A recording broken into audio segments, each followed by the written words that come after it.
The room was silent except for the sound of hurried footsteps and a piercing scream that tore through the air. "Daniel!" she shouted, her voice echoing down the hallway like a storm rolling in. "How dare you break my laptop?"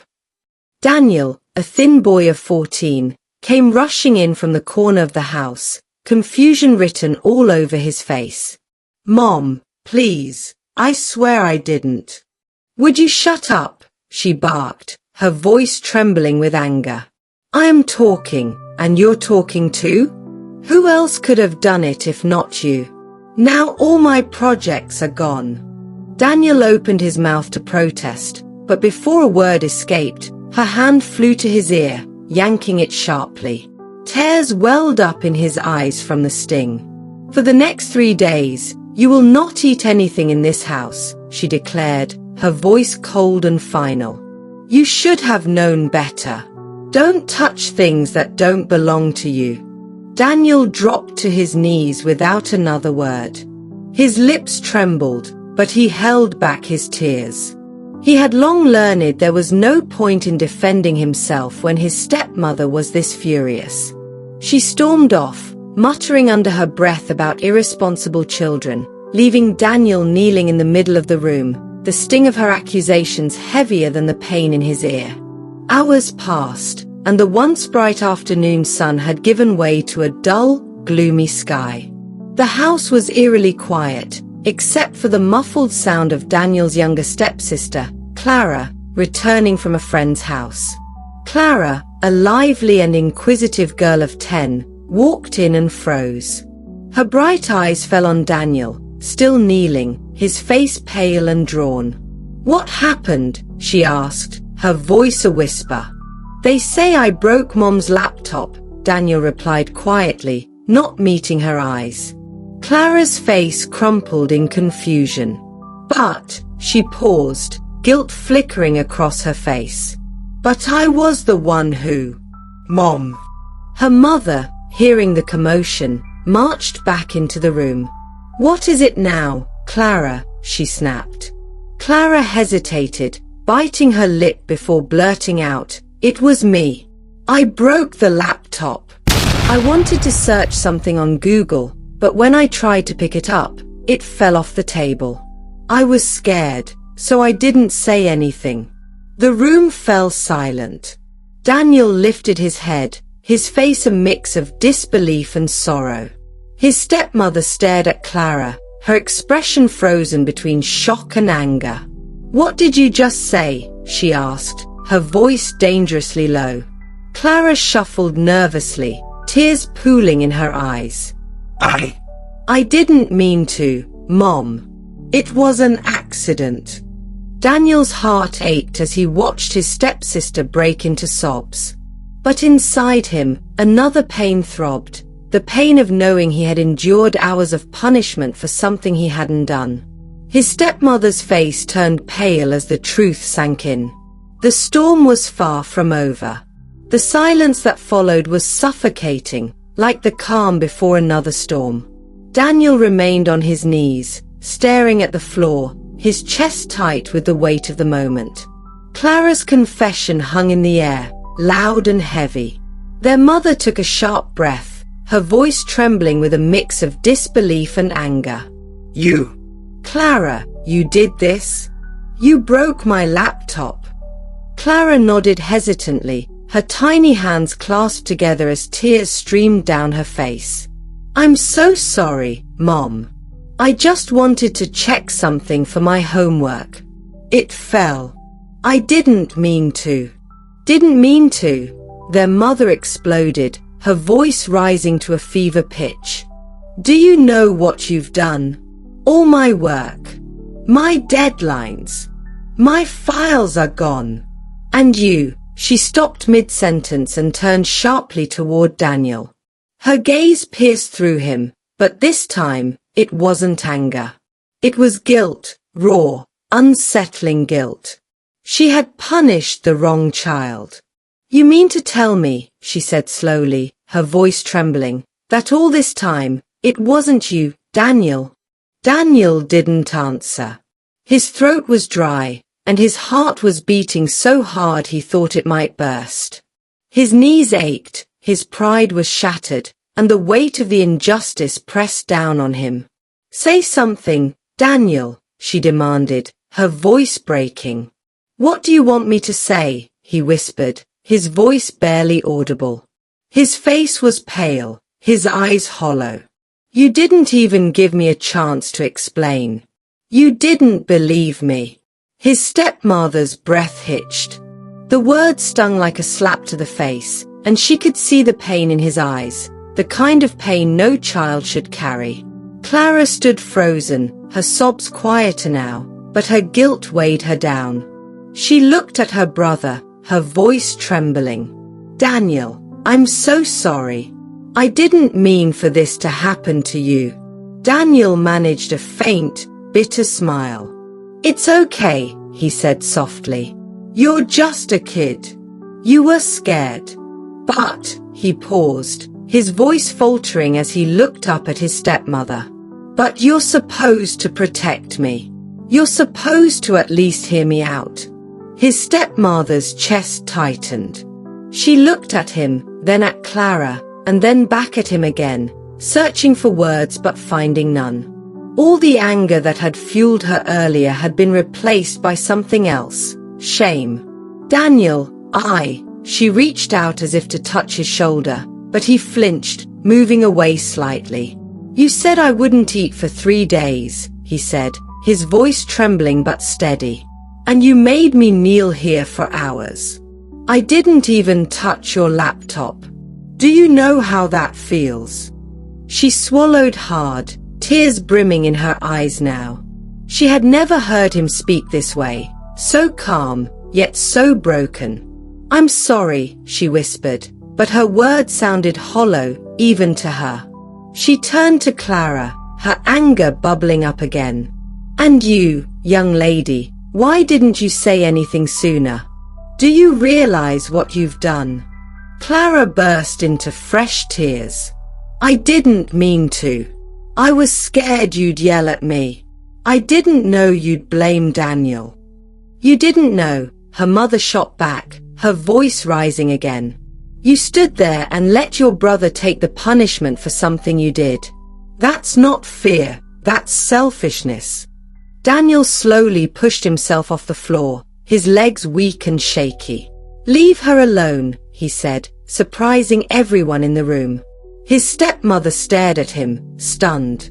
"It's not her fault that you didn't ask," he continued, his voice stronger now. "You just assumed it was me, like you always do. Because I'm the stepchild, right? I'm always the one who gets blamed." His words sliced through the air like a knife. His stepmother opened her mouth to respond, but no words came. She felt her heart sink deeper into the pit of her stomach. "Daniel," she started, but he shook his head. "I don't want to hear it," he said quietly. "I'm tired." He walked past her, his footsteps heavy, leaving the room. Clara's sobs echoed after him, and his stepmother was left standing there, grappling with the weight of what she had done, and what she hadn't. The house felt colder now, even as the sky darkened outside. Clara wiped her tears with trembling hands and whispered, "Mom, what are we going to do?" Her mother didn't answer. For the first time in a long time, she didn't know. The air remained heavy, but the stepmother's guilt quickly turned into irritation, a shield against admitting she was wrong. She folded her arms, glaring at Daniel's retreating figure. "Daniel," she called after him, her voice sharp and commanding. "Come back here." He paused but didn't turn around. His shoulders sagged, and the ache in his chest only grew. "Don't you dare walk away from me when I'm talking to you," she snapped. "You think you can sulk because you didn't break the laptop? That doesn't erase all the other things you've done wrong in this house." Daniel turned slowly, his face pale and exhausted. "What did I do wrong this time?" he asked, his voice trembling. "You're still disrespectful. Look at your tone," she barked. "And you're lazy. This is exactly why you'll stay in this house and do all the chores until you learn some responsibility." Clara looked between her mother and Daniel, her guilt overwhelming her. "Mom, it's my fault. Please don't." "Clara, stop it," her mother interrupted. "You're a child. You don't know any better."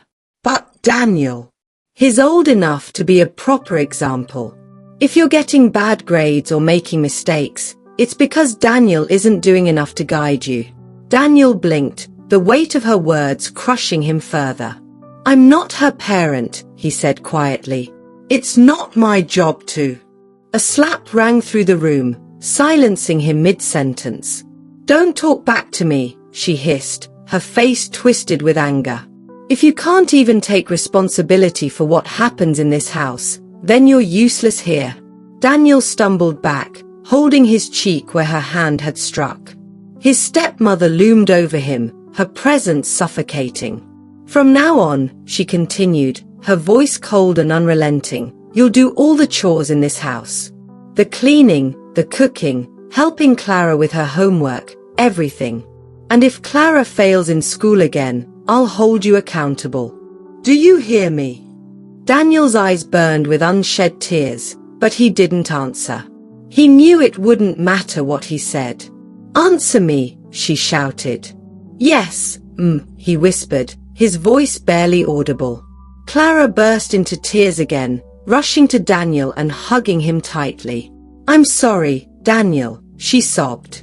"I didn't mean to make things worse." Her mother pulled her away roughly. "Go to your room, Clara. You've caused enough trouble for today." Clara hesitated but ran off, her cries echoing down the hallway. Daniel stood alone with his stepmother, his fists clenched, his eyes staring at the floor. "Don't just stand there," she said coldly. "The kitchen's a mess. Start cleaning." Daniel nodded silently and walked toward the kitchen. The pain in his chest was heavier than the sting of her slap. Later that evening, when his father came home, Daniel heard his stepmother's version of the story. "Can you believe it?" she said, her voice dripping with exaggerated exhaustion. Clara admitted she broke the laptop, but only because Daniel didn't warn her to be careful around it. "He's so irresponsible.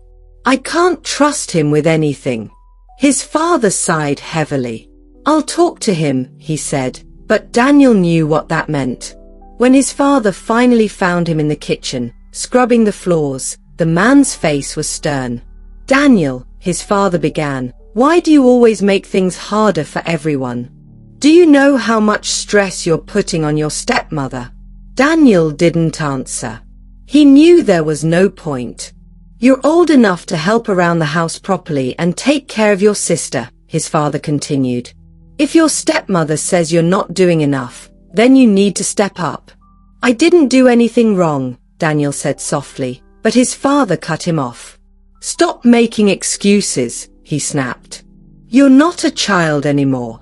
Start acting like it." And with that, his father walked away, leaving Daniel alone in the kitchen, the sound of Clara's cries and his stepmother's voice echoing faintly from down the hall. Daniel knelt there, scrubbing the floor until his hands ached, wondering if he would ever escape the blame, the punishment, and the cold, unrelenting shadow of a family that refused to see him. The afternoon sun dipped low, casting a golden glow over the quiet neighborhood. Clara had been at school for hours, and it was Daniel's turn to fetch her. He didn't question why. It was always his job to go when she was late. "Go and find out what's keeping her." Victoria, their stepmother, barked. Her voice was sharp, her mood sour after the morning's chaos. "That girl always wastes time, and you're no better." Daniel didn't argue. He grabbed his shoes and stepped out into the warm air, his legs aching from the chores she had piled on him all day. At the schoolyard, a cluster of boys stood near the swings, their laughter loud and cruel. Daniel frowned as he approached, spotting Clara in the middle of them. Her head was down, her small hands gripping her skirt tightly. "Look at her. She doesn't even know," one boy jeered, doubling over with laughter. Another pointed at her dress. "You're bleeding, dummy. Don't you know what that means? Are you dying?" Clara looked confused, her face red with embarrassment. She didn't understand what was happening, but she could feel their mockery like a weight pressing on her chest. Daniel's heart sank when he saw it, a dark red stain on the back of Clara's dress. His fists clenched as the boys laughed harder, circling her like vultures. Hey! Daniel's voice thundered across the yard, startling them. He stormed over, his eyes blazing. What's wrong with you? Leave her alone. The boys sneered at him, their confidence undeterred. One of them, taller and older, smirked. What's it to you? She's your girlfriend or something. Or are you just the family dog? Shut up!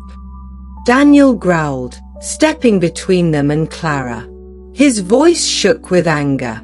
Apologize to her. Now.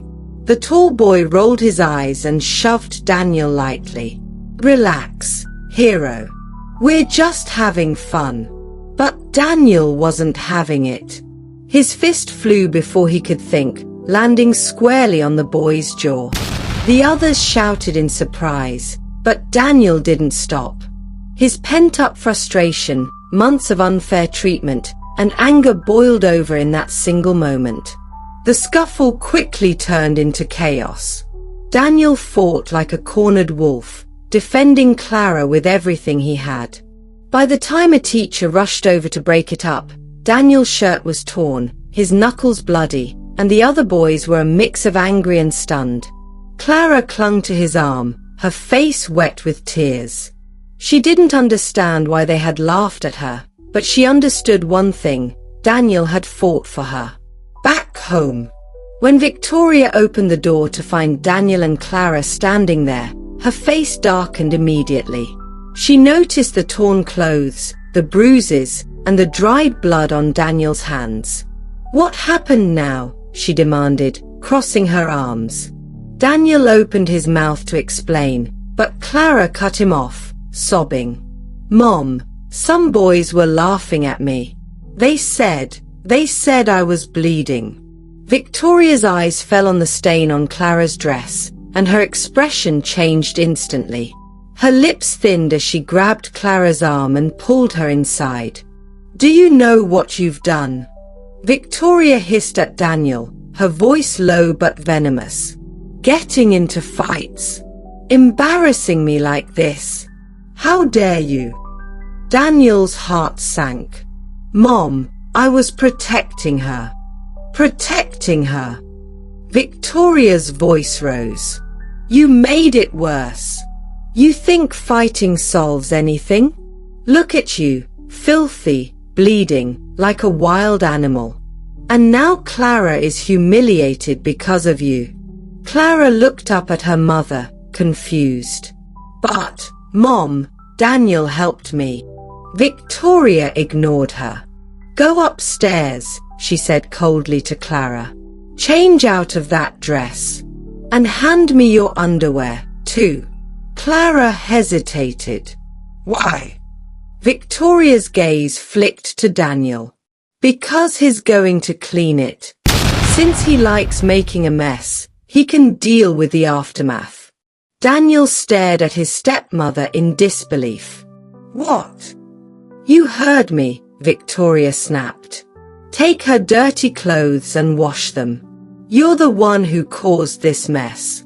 Clara handed him the bundle reluctantly, her face turning red. I don't want Daniel to.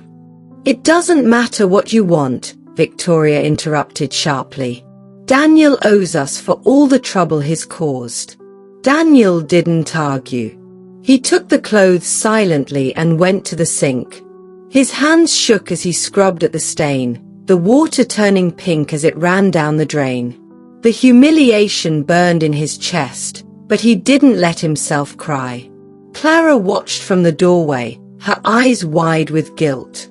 Daniel, I'm sorry, she whispered. I didn't mean for this to happen. It's okay, Clara, he said softly, not looking up. It's not your fault. Victoria appeared behind Clara, placing a hand on her shoulder. Sweetheart, Don't feel bad for him, she said, her voice dripping with false sweetness. He likes playing the hero, but look where it gets him. Always in trouble. Clara frowned. But he... Sure, Victoria cut her off. You'll understand when you're older. Boys like Daniel always want attention. He just wants you to think he's a good brother. But if he were really a good brother, he wouldn't have embarrassed you like that. Clara looked uncertain, her young mind trying to process her mother's words. In the days that followed, Victoria didn't let the incident fade. Every chance she got, she planted small seeds of doubt in Clara's mind. Daniel only fought because he was angry, not because he cared about you, she said one evening while brushing Clara's hair. He's always angry, don't you think? Clara nodded hesitantly. And who had to clean up after everything? I saw him. He cleaned my clothes, Clara said softly. Victoria smiled faintly. Only because I told him to. Don't let him fool you, sweetheart. He does things for himself, not for you. Daniel noticed the change in Clara almost immediately. She stopped coming to him for help with her homework. She avoided him in the hallways at school. When he tried to sit with her during dinner, she moved closer to Victoria. At first, he thought she was just embarrassed by what had happened. But over time, it became clear that something else was going on. One evening, he overheard them talking in Clara's room. Mom says you don't really care about me, Clara said hesitantly, her voice small. She says you just want attention. Daniel's heart broke. That's not true, he said, stepping into the room. Clara, I've always looked out for you. Victoria appeared behind him, her face cold and hard. Don't eavesdrop, she snapped. It's rude. I wasn't eavesdropping, Daniel said, his voice tight. I'm trying to fix this. Fix what? The mess you made. Victoria scoffed. You've done enough. Maybe it's time you stop pretending to be the hero and learn to mind your place. Clara looked between them, torn. But in her young heart, Victoria's voice carried more weight. Over the next few weeks, the gap between Daniel and Clara grew wider. No matter how hard he tried, Victoria always found a way to twist his actions against him. If he helped Clara, Victoria would call it interference. If he stayed away, Victoria would call it neglect. Clara didn't hate him, not yet. But the seeds had been planted, and Daniel could feel them growing, slowly but surely. One night, as he lay awake on his thin mattress, he stared at the ceiling and wondered how much longer he could endure it. He thought of the boys in the schoolyard, the fight, the mockery, and the punishment that followed. No matter what he did, he was always the villain in someone's story. And for the first time, Daniel wasn't sure if he could keep fighting. The sun had just dipped below the horizon, painting the streets in shades of orange and grey as Daniel trudged home from school. His backpack felt heavier than usual, not because of the books, but from the weight of the day. Victoria's constant criticisms rang in his ears. You're useless, she'd spat that morning, piling on the chores before school. His father's usual indifference hadn't helped either. As Daniel rounded the corner near the neighborhood playground, faint voices pulled him from his thoughts. Laughter, cruel and sharp, floated through the air, followed by a sound that froze him in his tracks, Clara's small, shaky sobs. His stomach tightened as he followed the noise. Hey, Clara, a boy sneered. Do you even know what a pad is? Or do you just walk around bleeding everywhere like a little pig? More laughter erupted. Daniel quickened his pace, his fists clenching. Maybe that's why your mom doesn't like you, another boy jeered. You're disgusting. As he approached, Daniel saw Clara on the ground. Her backpack was tossed to the side, and her knees were scraped. 4 boys surrounded her, their grinning faces lit by the last light of the sun. One of them, a tall boy Daniel recognized as Sam, held a handful of Clara's hair. "Let me go!" Clara cried, her voice cracking with fear.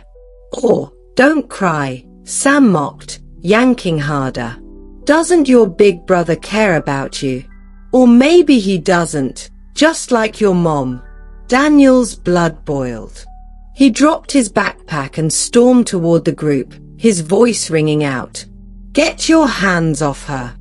The boys turned, startled. For a moment, silence hung in the air.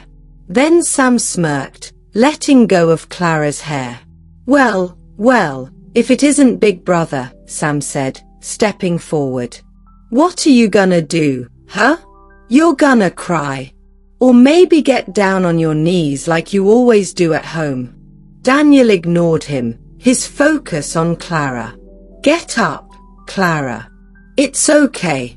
But before she could move, one of the boys kicked her backpack across the ground. "Maybe she should stay down," he said, laughing. "She belongs there." Clara whimpered, her hands trembling as she tried to push herself up. Daniel snapped. He lunged at Sam, shoving him hard in the chest. "Back off," he shouted. Sam stumbled but regained his footing. His smirk grew wider. "You wanna fight, hero?" Before Daniel could respond, one of the other boys shoved Clara back onto the ground.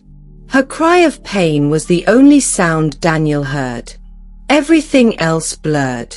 Daniel charged at Sam, his fists flying. He didn't care anymore, didn't think, didn't stop. Sam tried to block the first punch, but Daniel's rage was too fast, too strong. His knuckles met Sam's face with a sickening crunch, sending the taller boy staggering backward. One of the other boys grabbed Daniel's arm, but he shook him off, his fury unrelenting. He shoved Sam again, harder this time. Sam's foot caught on a rock, and he fell. His head hit the ground with a sharp, sickening crack. Everything stopped. The laughter, the jeers, it all vanished. The boys froze, their faces pale as they stared at Sam's motionless body. Daniel stood there, his chest heaving, his fists still clenched. He looked down at Sam, then at the others, who were backing away slowly, their eyes wide with fear. You killed him," one of them whispered, his voice trembling. Daniel's breath caught in his throat. "No." "It was an accident." Clara crawled toward him, grabbing his arm. "Daniel, we have to go," she whispered, her voice breaking. "Please." The other boys took off running, their panicked shouts fading into the distance. Daniel stared at Sam's body, his stomach churning. The blood pooling beneath Sam's head glistened in the dim light. "Daniel!" Clara tugged at his arm, tears streaming down her face. "We have to leave." He nodded, his legs moving before his mind could catch up. Together, they ran, their footsteps pounding against the pavement. The house was quiet when they arrived.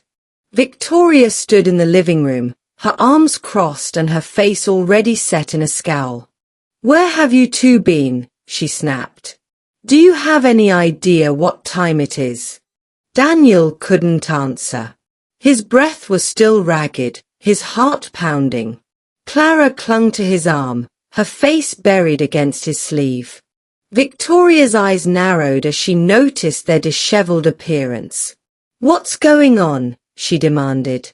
Clara spoke first, her voice shaking. "Mom, something bad happened." Victoria's scowl deepened. "What bad thing? What did he do this time?" Daniel opened his mouth, but the words wouldn't come. Images of Sam's lifeless body flashed in his mind, the crack of his head hitting the rock, the blood pooling beneath him. It wasn't Daniel's fault. Clara cried suddenly. Victoria's eyes snapped to her daughter. What do you mean? What happened? Clara hesitated, glancing at Daniel. Some boys, they were bullying me. They pulled my hair and called me names. Daniel, He tried to help. and Victoria pressed, her voice rising. Clara's lip trembled. One of them fell. He hit his head. Victoria's face paled. She turned to Daniel, her voice dangerously low. Is this true? Daniel nodded slowly. It was an accident. I didn't mean. Do you realize what you've done? Victoria hissed, cutting him off. If someone saw you, if those boys tell anyone, do you know what will happen to you? to this family. I was protecting Clara, Daniel said quietly, his voice shaking. Protecting her. Victoria spat. You've put her in danger. You've put all of us in danger.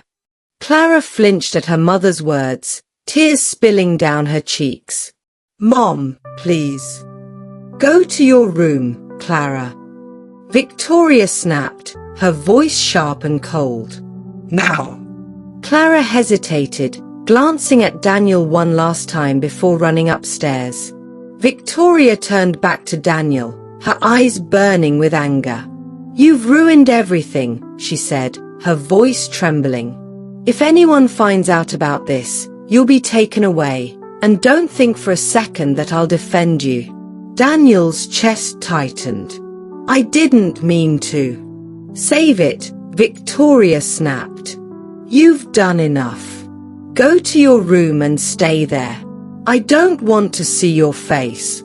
As Daniel climbed the stairs, his legs felt heavy. Clara's sobs echoed faintly from her room, but he didn't stop. His own fear and guilt pressed down on him like a weight he couldn't carry. In the darkness of his room, he sat on the edge of his bed, his hands trembling. The image of Sam's body wouldn't leave his mind. From downstairs, he could hear Victoria on the phone, her voice sharp and urgent. We need to figure out what to do, she was saying. He's out of control, and now there's blood on his hands. Daniel's heart sank. He knew she wasn't talking about helping him. The storm wasn't coming. It was already here. The house was dark and silent when Daniel climbed the stairs to his room. Victoria's voice echoed faintly from downstairs as she spoke on the phone. Daniel couldn't hear the words, but he could guess what she was saying. He's out of control. He's dangerous. Daniel sat on the edge of his bed, his hands still trembling. His mind replayed the fight in vivid detail, the shouts, the punch, the way Sam's head hit the rock. That sound wouldn't leave him.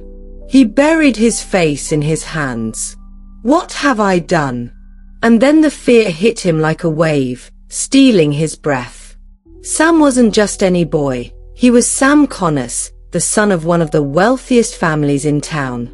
Daniel remembered hearing whispers at school about Sam's father, a man who held power, who was feared as much as respected. If you ever cross Mr. Connors, you'll regret it, someone had said once, almost in awe. Daniel's chest tightened. They'll come for me. The police. His father. Everyone. His life as he knew it was over. There was no way Sam would survive that fall. He'd seen the blood, heard the crack. And Sam's father would never let it go. He stood up suddenly, pacing the room, panic rising with every step. It was an accident, he muttered under his breath, trying to convince himself. I didn't mean to. But the truth didn't matter. It never did. Not for someone like him. The shadows in his room seemed to grow darker, stretching across the walls like fingers reaching for him. Daniel sat back on his bed, pulling his knees to his chest, his body trembling. From down the hall, he could hear Clara crying softly in her room. For a brief moment, he thought of running away, disappearing before they came for him. But where would he go? He had no one. Outside his window, the wind howled, rattling the glass. It sounded almost like a whisper. "They'll come for you, Daniel." And he knew it was only a matter of time. If you want to know how this story unfolds, don't forget to like, subscribe, and write continue in the comment section. Kindly tell us where you are watching us from, and stay tuned for more. All on African Tales by Rosa.